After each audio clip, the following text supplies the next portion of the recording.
हावेरी ज़िले के रानीबेन्नूर कस्बे में एक सरकारी प्रोग्राम के दौरान कर्नाटक के वजीर सतीश जारकिहोली एक बड़े हादसे से बाल बाल बच गए।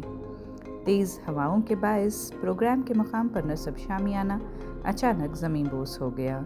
ये प्रोग्राम बुनियादी सहूलियात की तरक्याती स्कीम के तहत मुख्तलिफ मनसूबों के इफ्तिताह के लिए मुनक़द किया गया था, जिसकी क़ियादत मकामी रुकन असम्बली प्रकाश कोलीवाड़ कर रहे थे।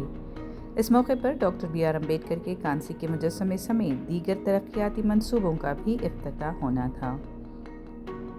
वज़ीर सतीश जारकिहोली अपनी तकरीर मुकम्मल करने के बाद स्टेज से उतर चुके थे और मीडिया से गुफ्तगू कर रहे थे। स्टेज से उतरने के चंद ही लम्हों बाद तेज़ हवाओं के चलते शामियाना उखड़ कर गिर गया। मामले के फ़ौरन बाद सिक्योरिटी एहलकारों ने मुस्तैदी का मुजाहरा करते हुए वज़ीर सतीश जारकिहोली को महफूज मकाम पर मुंतकिल किया। अवाम में कुछ देर के लिए खौफ फैल गया।